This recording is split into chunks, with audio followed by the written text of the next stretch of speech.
I'm coming to you with a plan of a problem I have made up in my own mind and a way to solve it. So the problem that I have conjured up is this. I read a ton about historical fiction, all kinds of historical fiction, obscure historical fiction, new releases, popular historical fictions that have made like markers in the genre, have made splashes in the genre. I just adore keeping up with this genre. It's probably my favorite genre to read from, and I just enjoy it so much. But here's the deal. I don't really read a lot of newly released historical fiction. And so I'm at this place where I'm reading more about new historical fiction than I'm actually reading of that new historical fiction. I don't know if that was grammatically correct at all. Basically, I don't read a lot of new releases in historical fiction. There are times where I have, but I've never made it intentional. So I thought for this video, I would take you on the journey of keeping up with historical fiction or keeping up with new releases in historical fiction. And throughout this video, I will read one historical fiction book that is relatively new, share my thoughts with you, hopefully along the way. And yeah, we'll just go through this journey together. If you're new, then my name is Shelly, and you've gotten an earful of what I am about. I love books and reading. I love historical fiction, and I am just ready to read more newly released historical fiction with intention, right? So I thought one book is doable. We'll start with that. I really enjoy the column that the New York Times puts out monthly recommending 4 new historical fiction books, new to the market. And that column is actually written by someone named Alita Becker, who has a long history of book reviewing. She has 30 years of book reviewing under her belt. And for the last couple of years, she has this column that she's written with the New York Times. And then at the end of the year, she has like a roundup of the best historical fiction of that year that the New York Times also publishes. I really enjoy her column. Her pitches are well written, succinct, give you a taste of if that book might be for you or not. I don't know exactly if her recommendations are always for me, but that's okay. I can use my own discernment and try a chapter here and there to see whether I want to read that or not. So when I used her column and my library search engine to look for books that my library owns from her recommendations. And I have quite a few. I'm not going to go through all of them because that is a long time. But we have a couple of books that I thought about reading. So the first was Florenzer, which is Phil, and I'll tell you at the end which one I chose, by Phil Menlinson. And this is going to be a historical fiction work based on Leonardo da Vinci. When I was looking at the first couple of pages, I think Leonardo da Vinci starts off as a 12-year-old boy, I think. And when I was looking at the pages, it has that really wonderful thing, but also kind of intimidating thing, where they have like a cast of characters at the beginning. I do love a cast of characters, but I do think that a cast of characters sets a certain tone. I think it sets a certain seriousness or the promise that it's going to be a sprawling novel with lots of characters. If you need a character list to keep track of the characters, there is an assumption that there are going to be a lot of characters to keep track of. And so the book has that as its opening, and I thought that was really intriguing. The next book that I had considered reading is Robert C. Taylor or C. There. I'm not going to pronounce it anymore. I'm just having one of those days where nothing out of my mouth sounds very good. And it's called The Cafe with No Name. Summer 1966. Robert Simon is in his early 30s and has a dream. Raised in a home for war orphans, Robert has nonetheless grown into a warm-hearted, hard-working, and determined man. When the former owners of a corner cafe shutter the business, Robert sees that the chance to realize his dream has arrived. The place, dark and dilapidated, is in a poor neighborhood of the Austrian capital, but for some time, for some time now, a new wind has been blowing, and the air is filled with an inexplicable energy and a desire for renewal. So I think it's about a motley crew of characters coming together and rebuilding this cafe, and we're in Vienna in the 1960s, so that's exciting. I had also considered, I know I did those two, I had also considered Karen Powell's book, which is 15 Wild Decembers, which is about the Brontes. It's a fictional version of the Brontes. They have gone to school. We're getting the perspective of Emily Bronte, and they're in school. Now, Emily is known, if I have read correctly, that she is known for her just love of nature, and I think for her just her descriptions of nature, which is very, very beautiful. And so when I started reading Karen Powell's book, I noticed that she is in some ways, I think, mirroring Emily Bronte's writing style. And so far the book is about Emily getting sent to school, the same boarding school that her sisters go to. And it's kind of not the greatest environment, but Emily, being the youngest one being sent to school, she has a little bit of a different perspective, but she also has this true love for the outdoors. So while all the other young ladies in her class like groan at the long walk to church, she loves it. And so here was a little bit from that book. It said, I did my best not to get distracted by a little brown nuthatch searching for grubs on the trunk of an oak, to keep up as Papa's long legs cut through the purple moor grass. At midday, our coach had stopped at an inn where dinner was followed by an unexpected wait because of some problem with the change of horses. After that, I fell asleep in the corner of the cottage, and when I woke, my limbs were stiff, and Papa was dozing with his chin dropped and his scarf pulled up high to save his chest from the cold. The houses along the roadside looked different now, low to the ground and built from butter-colored stone. Deep-set windows squinted at me, and leaves lay in drifts at the roadside instead of being whipped away by the east wind. I saw neat fields and copses, mild-faced sheep on the hillside, and the land began to hunch and fall away, as if something was simmering beneath the surface. Lone trees dotted the fields, branches like black skeletons. I slept a little more, and when I woke, the landscape had changed again. Rocks pushed through the earth's pelt fell in like slate layers down the steep hillsides. We crossed the stream, dashing over stones, dark water, white foam. I saw a snow-topped mountain in the distance, one side steep and the other falling away more gently.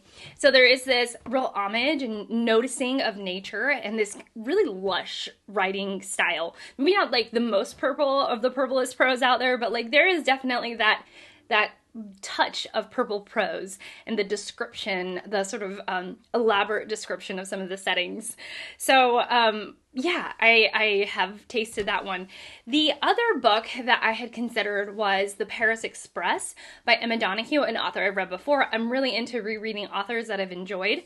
And that one started with, I was just so amazed. Like, it started with this character waiting to get on the Paris Express. And it tells you, like, her whole background about her mom, the death of her father, and why she's waiting for the Paris Express at that point in time, like, within a page and a half. It was kind of amazing. And I was just in awe of how much ground Donoghue can cover in such a short, petite amount of time, or in a short amount on the page, without feeling like she's info dumping, and while feeling like it has a narrative structure. So I was like so shocked by that. I was so shocked by that. And then I also did kind of like, I sampled, but it was a pretty quick sample of, oh my gosh, I can't remember now. It was, Fonseca by Jessica Frances Kane, which is about another writer who spends some time away from her home, I think in Portugal, but I'm not exactly sure. And it's following the writer Penelope Fitzgerald, who I now want to read. So if you would drum roll, please. In terms of the book I chose 15 Wild Decembers. I was so intrigued by it, and since Victober is coming up, I thought it could be a good primer to Victober. I was really entranced by the writing style, and I was trying to get all my words in before my camera battery died, and then it just died. Anyways, I was really enjoying the atmosphere. I liked that it was available to me right now, and I didn't have to wait for it. And I don't know, I think it's going to be great. Oh, I think I was saying that this was published by Europa in 2023 by Karen Powell, who has, I think, perhaps an ebook, a self-published ebook out there, but 15 Wild Decembers is her second book.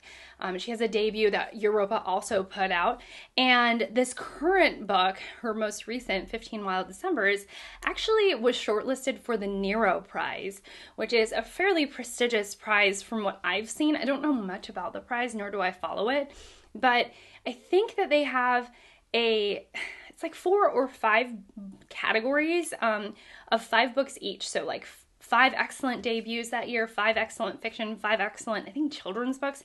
And from this list, they pick a book of the year. And I don't know if each section has its own book. You know what? I'm not going to fill you in on it. I just know that 15 Wild Decembers was honored by the Nero Prize. So I will actually, if my editing self remembers, we'll leave that site linked down below. But mostly it is just, I don't know. It was exciting to see that this book has been honored in some way. Not saying that just because it won a prize, it's good, or just because it hasn't won a prize, it's bad. Not necessarily, but it's neat to see that at least there was a panel of judges out there that thought it was really good. And I am excited. I'm always kind of curious as to where Alita and I fall in terms of our taste. And this is just a furthering of an understanding of her recommendations. And I think 15 Wild Decembers is going to be great. I'm going to check in when I've read more, or maybe at the end. I don't really know. There are no rules in these videos. So I will hopefully check in halfway through to let you know how it's going. But just know that I'm about 3 chapters in, about 30 pages in, and I'm really enjoying it. It's got a good mix of a dreary atmosphere, and yet what we're getting is the memory of Emily when she was a child, rather than it being through a child's perspective, which I've come to learn that I really don't love. Anyways, we'll talk more later. Oh, Harry's here. Yay! Hey friends, so I'm at the end of my day. Harry is here and I'm giving him some love, and I'm about to make falafel as dinner prep for tomorrow. It's about 5:50 on Tuesday. I think I started 15 Wild Decembers either yesterday or the day before. I can't remember. I'm getting close to halfway through, and it's fascinating. I think what I'm finding most fascinating is the family, the actual Bronte family.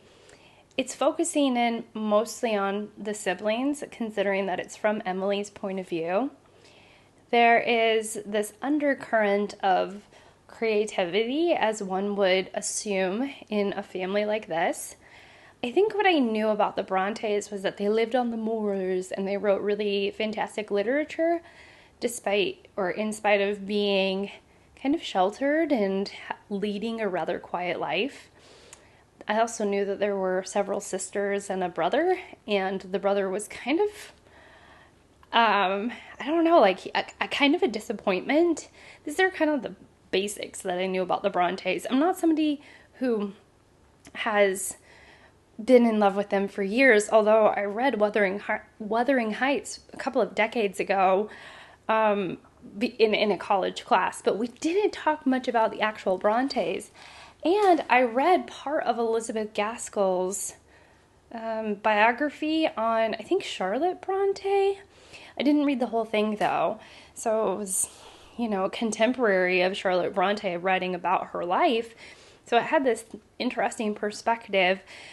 So reading this from Emily Bronte's point of view, I'm like, I think I'm constantly wondering what is fact and what is fiction, which probably means that I should read a Bronte biography, just so I have a better idea of what is fact and what is fiction.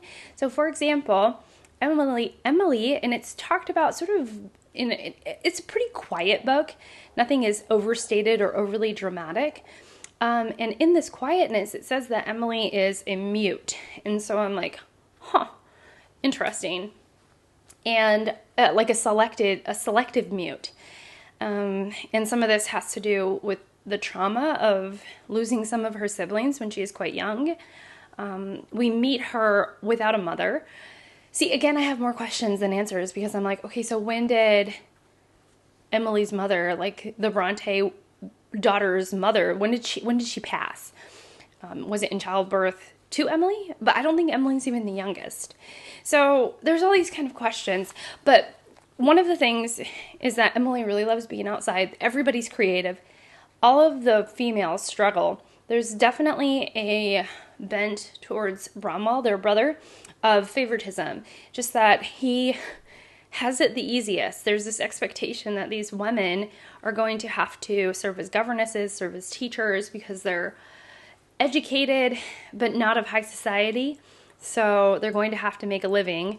And there's always, they're in this struggle to find something that is sustainable for their livelihood, but something that also won't kill them spiritually. And so I think that now that I'm actually articulating it out loud to myself, I'm like, yes, that is actually it. Because this whole time I'm like, what is the actual struggle of this book? And I think that is the main crux of it. I sort of just figured it out on camera in that I really feel bad. And it's not because their life is so miserable, but it's like, do you work for a family that is just tormentress, like tormenting to the soul, or that just takes so much, or is just so outside of who you are. And I guess I can in some ways relate, because there are just certain positions that I have worked that really stretched me. And in some of that stretching, it was like kind of miserable. And I learned a lot, and I don't regret things in my life. However, there have been jobs that have stretched me to my max. And so anyways, I'm finding the whole Bronte family thing the most interesting. And the narrative is quite quiet. And there is a sort of wonder about the Moors. But I'm going to stop chatting. Hopefully I've started to overlay B-roll of me making falafel. I made falafel as like one of the first recipes that I tried out on my channel, and I made it with canned beans. That is a major mistake because that is a major mistake. Why? Because they come out mushy. So if you just soak the beans all day or all night, or bring it to a boil and then have it soak, like turn the boil off and then have it soak for several hours, the texture is so much better. And so I'm always kind of embarrassed that I made falafel. As one of my first vlogs, I showed how I make falafel, and it was awful. So we learn and grow. That's what it's all about. And yeah, I'm glad to be reading 15 Wild Decembers. I'm more glad that I figured out the theme, because I'm like, at first I was like, I not that I don't get it, that's just not fair enough, but like I was like, am I invested? And I was like, oh, now that I've articulated the theme, I'm like, yes, I guess I am invested. One more hairy shot. One more, my sweet baby. All right, you all. So I finished 15 Wild Decembers, and I'm so happy to report that it went so much better than I thought it was going to. I was like, I don't know. Narrated by Emily Bronte, who's kind of this middling character. And I would say that as we got to the climax of the book, I was really sucked in. I was really invested in what was going to happen. And really, it starts to climax. The book starts to really reach its peak when the sisters start getting their work published, when their work starts going out into the world. And I didn't realize how much Karen Powell had laid the groundwork for me to start really root for these sisters to get their work out into the world. And when it started to happen, which starts to climax at another moment that the whole book had been building to, I was so invested. I was like, this is amazing. This is so good. And I just like, when I finished, I was thinking, that was so much better than I had even given the book credit for at the beginning. And I think that Emily Bronte herself actually made a really interesting narrator, because in a lot of ways she was really stubborn and really uncompromising, and saw like the savagery in human nature that her other sisters didn't see or didn't like allow themselves to see.